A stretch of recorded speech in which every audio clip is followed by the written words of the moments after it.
also your blog, you started your vegan mommy blog in what year? 2013. Okay, for everyone watching, yeah. This is less than 3 years, all this stuff we've been talking about, which is why I'm here interviewing you today, because we want what you have. Hi, I'm Kelsey Humphreys, and this is The Pursuit, where I help you in your journey, your hustle, and your climb to be your best self and put out your best work. After all, I'm still hustling for that too, guys. So I sit down and interview today's most successful celebrities, executives, and entrepreneurs, and I break down success for the rest of us. This is a Pursuit Profile episode with Kimra Luna. While you may not yet know her name, you need to hear her story. Kimra Luna is a personal branding and online business strategist who helps freedom-seeking online entrepreneurs. In 2014, after being on welfare for over 4.5 years, she defied the odds and grew her business from zero to almost $1 million in sales in less than 1 year. How did she do it? I recently visited her in Manhattan and asked her just that. Okay, Kimra, thank you so much for letting us come today to your amazing apartment in New York. This is so cool. Awesome. I'm glad to have you here. I know a lot of my followers are just going to be so psyched to see your signature blue hair in my video thumbnails. They're going to freak out. So I'm excited. Yes. The blue hair gets clicks. Yes, it does. So, and we'll talk about that. But I want to start at the beginning because I don't think people realize that you were entrepreneurial from a young age. So maybe go back and talk about your teenage years with the concerts and stuff. Yeah, I started booking concerts for a living when I was 18. I didn't really even know it was for a living at the time.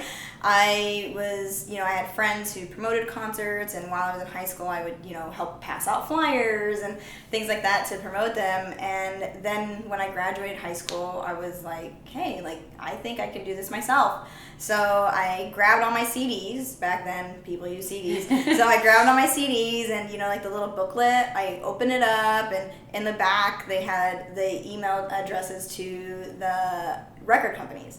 So I emailed all the record companies and was like, hey, I can book concerts in Boise, Idaho. Do you guys want to come?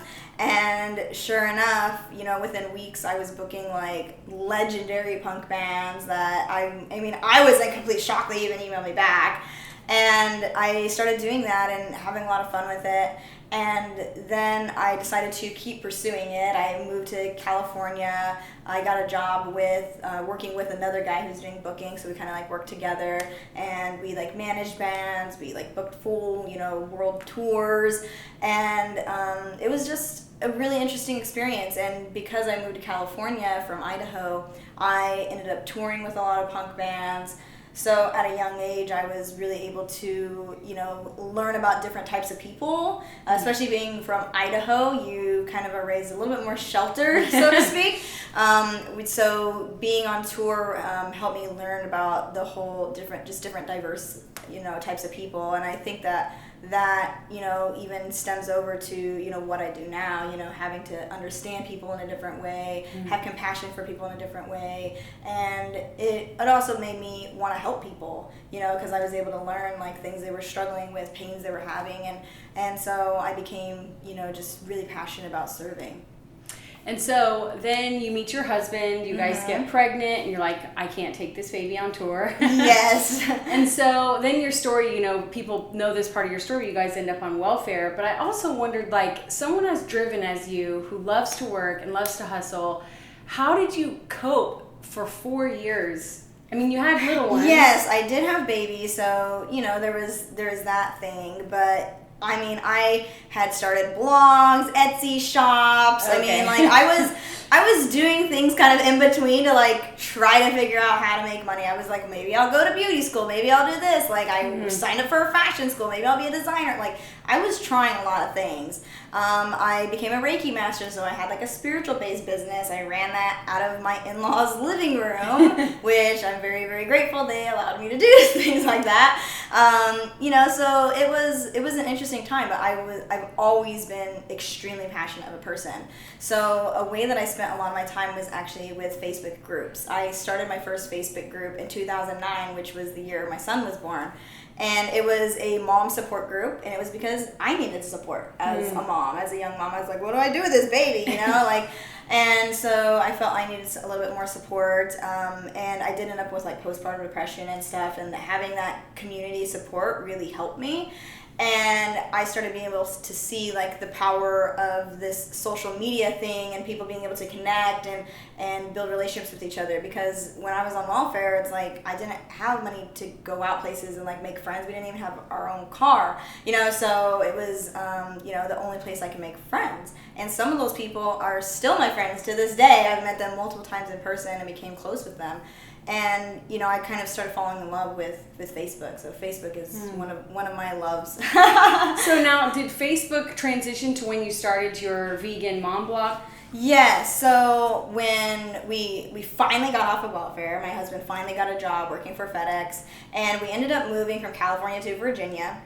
And at the time, we were finally paying the bills. It was like, oh my gosh, like we're paying the bills, like we bought a used car, like we were just like, oh my gosh, we're like on our own. But I didn't own a computer. I had been using my in-laws' computer, but then when I moved, I had like no computer. So I was like, okay, like I'm on my Facebook groups in here, and I had like a vegan moms group, and I was like, you know what, I'm gonna start like writing a blog. So I walk up to my husband and I'm like, hey, like, I really need to get a computer. Like, I want an iMac, though. Like, I want, like, the best computer. Like, I don't want to, like, skimp out. Like, I want the best computer.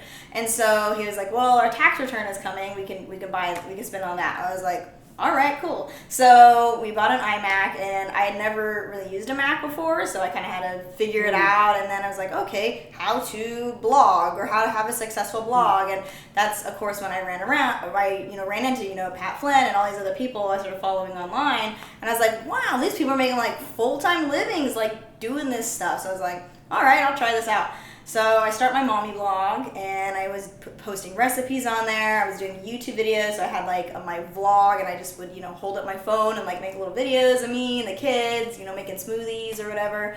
And it was a lot of fun. I was able to grow a pretty big following, but I wasn't able to make very much money with it. So I hadn't really figured out the money part, but I knew how to get the traction. I knew how to attract the right types of people, and I was like, man, this is like really, really cool. So I have a friend named John Lavinia he's been an online marketer for many years, and I was telling him about all this traction I was getting with my blog. I was like, yeah, I'm getting all these views, and he was like, how many views are you getting? Like, that's crazy.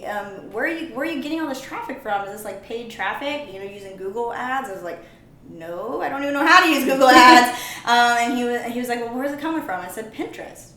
And he's like, well, what is this Pinterest thing? And I was like, oh, it's like a social media site. It's primarily women using it, and everybody's pinning my stuff, and it's making my stuff kind of go viral.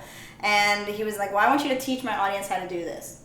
I had never made a slide presentation before. I'd never, really got in front of people in that sort of way, like teaching that type of way. So I was like, okay. And he's like, well, I want to do it tomorrow. And I'm like, tomorrow? And he's just like, just write up everything you know, and it'll be fine. So back then, Google Hangouts were new, kind of newer, and he had been doing them with his audience, and he was like, we're going to get on a Google Hangout, and you can screen share. So I was like, okay, like, how do you screen share? He's like, click the little green button. Wow. I'm like, okay, I'll click, and it's still green even now, but he's like, click the little green button. So I clicked it, and I shared my screen. I showed people how to do all this Pinterest stuff. And at the end, people were just blown away. I was getting all these emails from people. Everyone was like, oh my gosh, like, this is such a great content.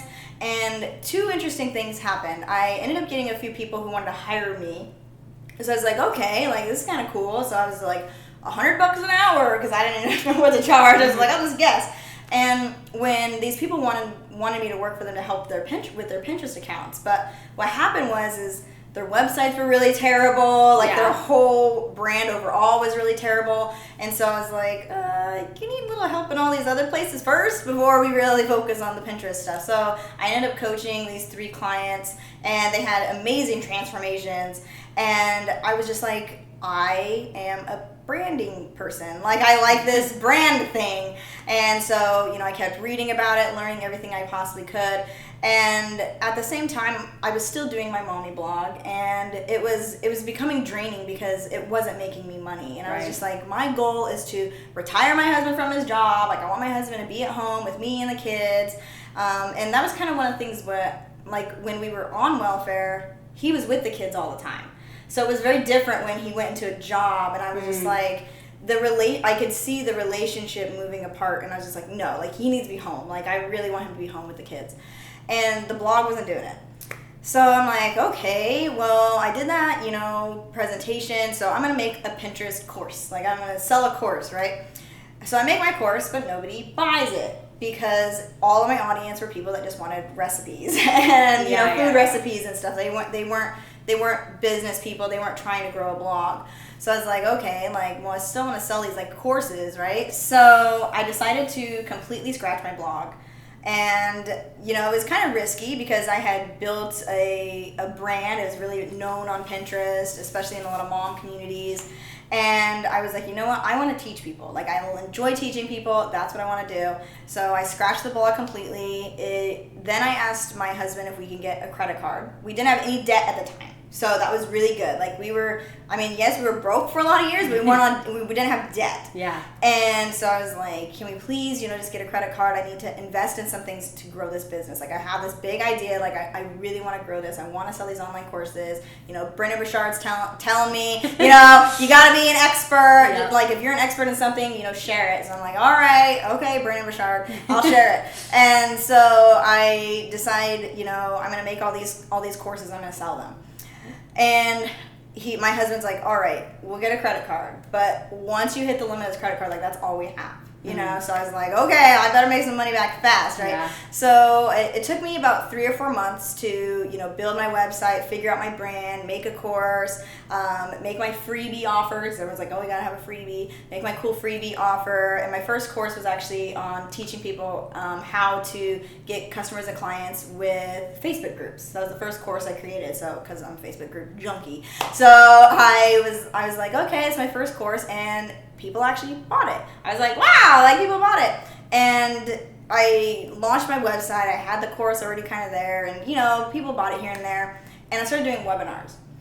And I started doing Facebook ads and webinars, and I did video ads. So I was being super brave. I was just like, I'm just gonna go 100% in because this was all the money I had, and I was like, I have to make this back, because for one, I didn't want to disappoint my husband. I mean, not that he would be that upset, but it's just kind of he was taking a risk too by us getting in debt, even though it was only $2,000. It wasn't even that much, but it was a big deal for us. That was a lot of money for us at the time.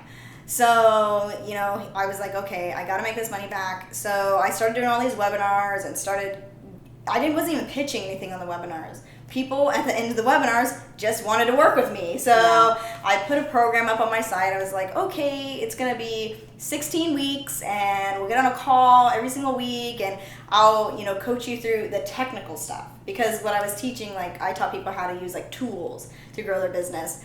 And it seemed like a lot of people weren't doing that, which I didn't know I was doing something completely unique. I was just teaching what I knew, Brendan Burchard says, teach what you're an expert in. So I'm like, that's what I'm an expert in. So I started teaching that, and then people started, emailing me, you need to teach us, one-on-one. I really want to learn this with you. So I was like, okay. So I was teaching people how to set up a Google Hangout and set up a lead page and, how to do all that stuff. And as I was doing this coaching with the people, I got 3 clients in the first day I posted about it. So I've been building a group for free for maybe a few weeks at that point. But people love the content from my webinars so much, they were like, oh, she can teach me. Mm-hmm. So I got these first clients. I got 3 in the first day, and it was $2,000. So I was like, I just made $6,000. Well, that was all the money back, to pay back for the credit card we borrowed. And then I made a few more clients. And I told my husband, I'm like, I think you might have to quit your job because I can't have any more clients because he was working 10-hour days. So I was like, I don't have time to spend with my clients. I can be, talking on the phone with my clients, the babies are being all loud and everything. So I'm like, okay. So he's like, all right, So after it was about 4 weeks later or so, he had left his job. So I was in business maybe 10, 11 weeks total. He had already left his job. Wow. So I'd already retired my husband. I was like, my husband's home. Yay. We were so happy. And it's actually almost the 2-year anniversary of that. So I'm going to make a big old post about it pretty soon.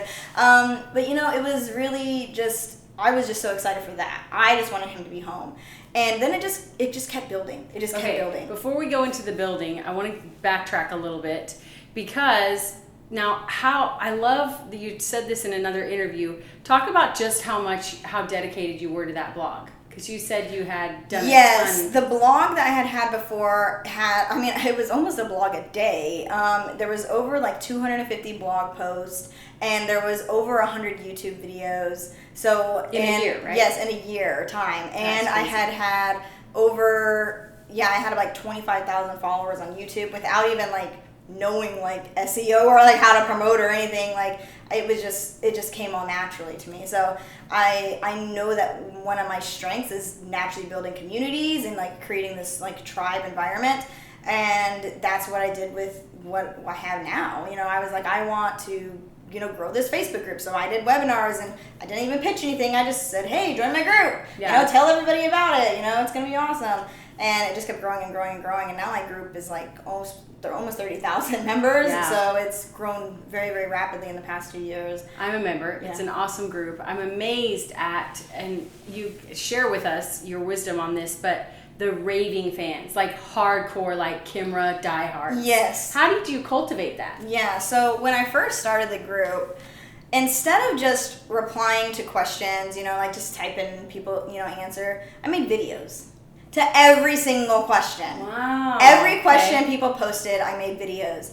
And then every single Saturday, because my husband was working so during the week, but Saturdays were like my open day that I could do work. I did webinars every single Saturday on the topics that they chose in the group. So I let the group vote on the topics, and I was like, okay, I know this topic. Like, hey, let's teach it. Cool. And so I was just giving them what they wanted, and they were just like, this is insane, like you're giving so much value right away. And especially because I didn't even have like my main signature program that I sell now, which is like, the thing I make most of my earnings from. Right. And well, let's pause there, because you were doing these webinars with no product, and you bought Facebook ads. Yes. With no product, which, did that feel risky? I mean, it sounds risky. It was risky. But I'm a risky person. Like I'm risky, like I moved from Idaho to California with $50 in my pocket, and just my backpack, with nowhere to live and no job. So, I'm kind of risky anyway. So I was like, all right, I'm a little bit risky. Like I just did it, and I knew that I had to build a following. When I was in punk rock world, booking concerts, and at the concerts, you see the people who are buying. The people who are buying are the raving fans. They're the ones buying the CDs, buying every single t-shirt there is, buying all the hoodies and sweatshirts. They're the ones buying everything, all the merchandise. Then there's the kind of other fans that, they just buy like a little pin that's like $1. Like they're not the raving fans. Right. The raving fans are gonna buy everything. And I knew I had to cultivate that and build my community in that sort of way. And I do have raving fans. Like people, they still remember my very first webinars, and they're still in my community. They're still active every single day, and they're like, oh my gosh, Kimra, I remember that. And it's real. I mean, I just have so much gratitude that people followed me for that long. Like I was like, people, maybe they just come and go, but it's sometimes it's just surprising to me that people kept following me for so long. Yeah. So then you start Be True Brand You. Yes. And you go through your launches. Okay. And the amount you made, which is just incredible. Oh, wait. Yeah. Also, your blog, you started your vegan mommy blog in what year?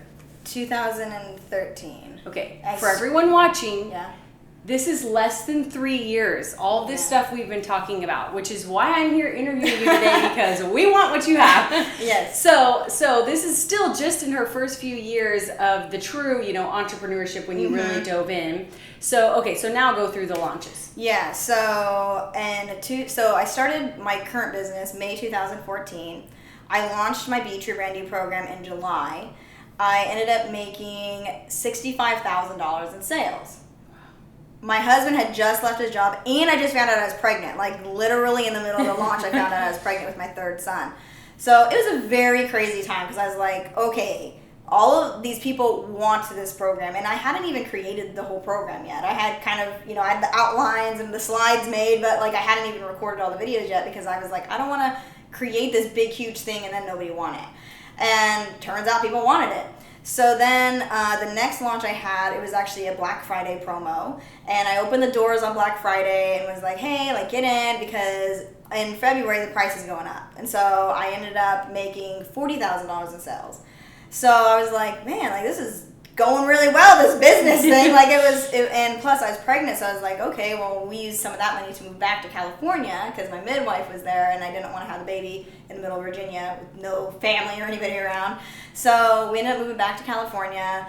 And then in February of 2015, so this was about 4 or 5 months later, I ended up making $750,000 in sales of my program. Wow. And I'd raised the price significantly. The first time I launched it was like $1,200, and then I raised it to $2,000 because my students had said that it was worth way more than what I was charging for. So it was $2,000 at that time. I ended up making the $750,000 in sales. I was completely shocked by this. My goal was to make $200,000. I was like, if I can make $200,000, like I can afford a nanny. You know, like that was like my end goal was like, I need a nanny because once I have these, 3 kids, I need a nanny to help me so I can run my business, right?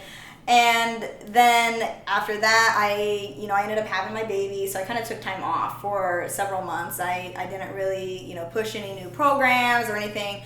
And I kind of just chilled because I was having a baby, right? Then the next following year, I ended up doing a launch. So that was February 2016 this year. I launched on my 30th birthday. That was a lot of fun. We had a big launch party.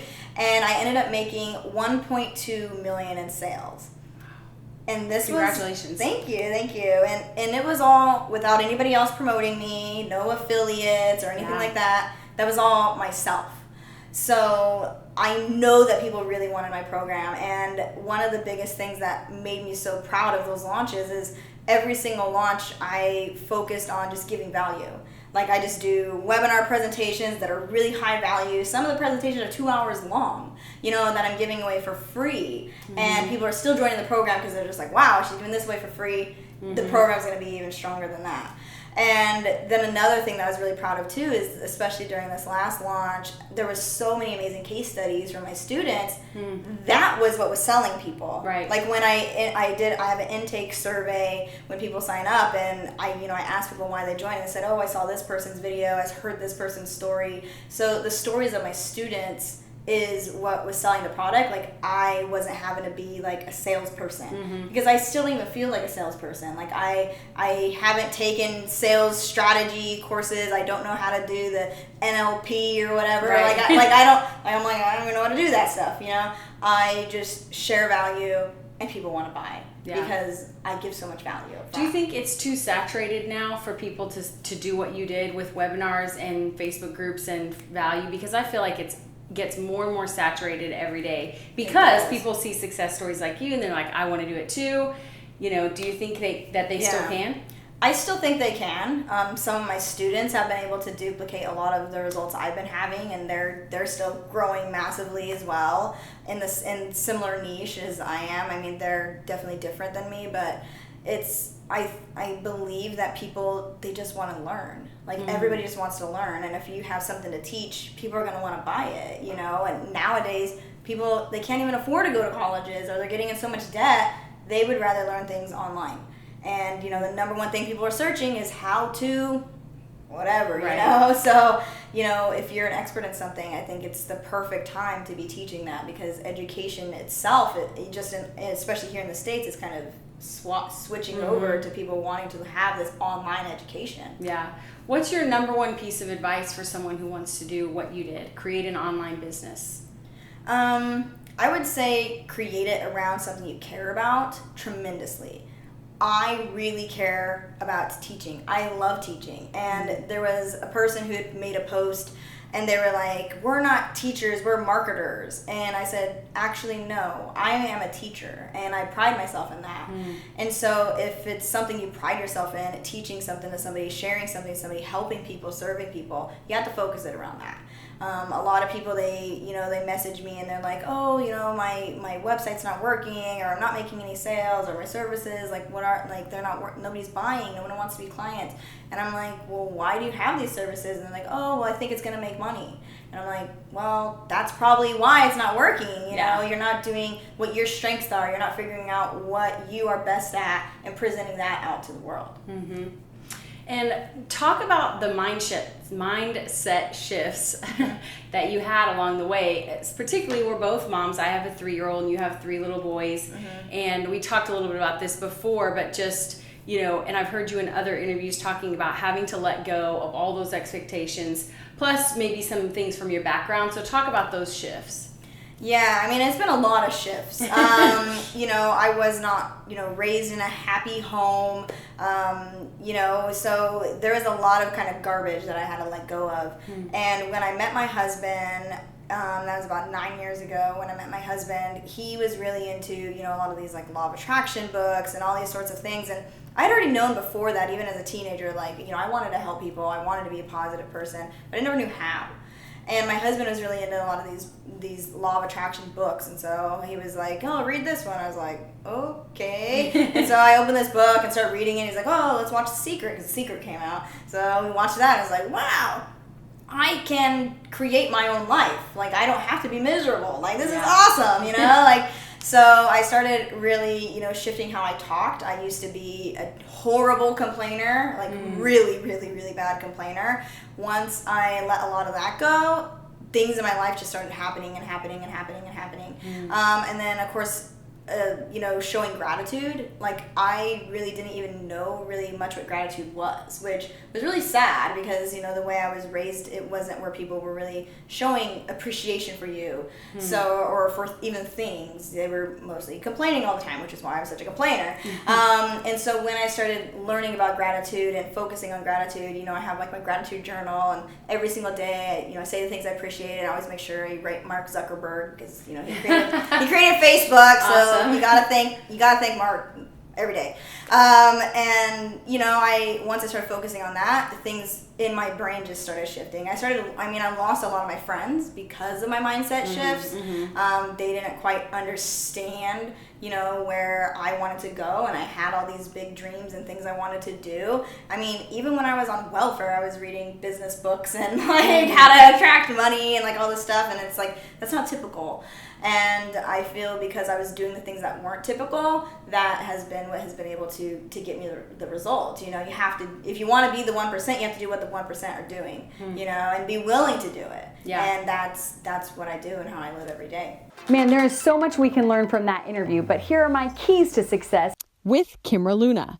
Number 1, start where you are. She started booking punk bands in Boise, Idaho because she knew that she could. She saw an opportunity and she started right there. Later, she was hosting Reiki clients in her in-laws' living room because she could do that business from anywhere.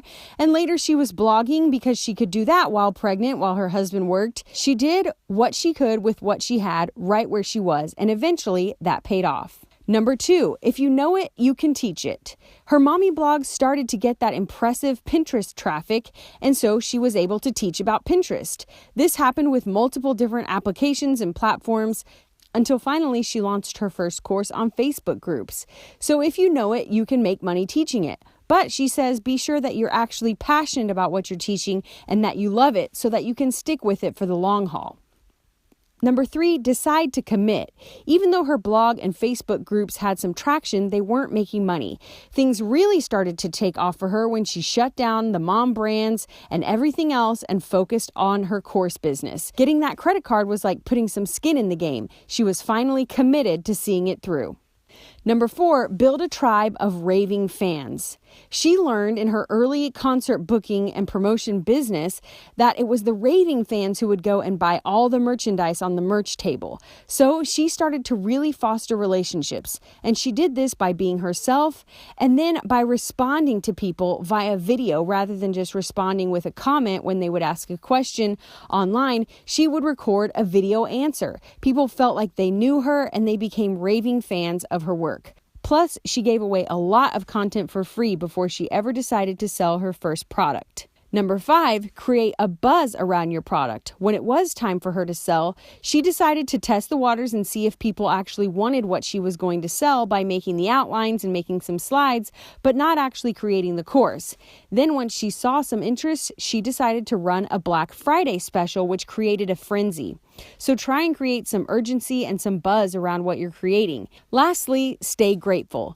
This one keeps coming up in all of my interviews, so we need to pay attention, you guys. She realized that she had to change her attitude, and once she did, her life started to take off, even making time for thanking the universe for Mark Zuckerberg every day because he created Facebook. So find a way on your entrepreneurial journey to stay grateful every day. Wow, so much. I mean, you guys, less than 3 years. Like, it just boggles my mind. I wish I could stay here all afternoon and just hit you with question after question, which is what I did off camera too. I just love to ask people questions. But thank you so much for letting us come into your home today. You're very welcome. Really appreciate it. A lot of fun. It was a lot of Awesome. fun. Well, I'm Kelsey Humphreys here with the Kimra Luna, and this has been The Pursuit.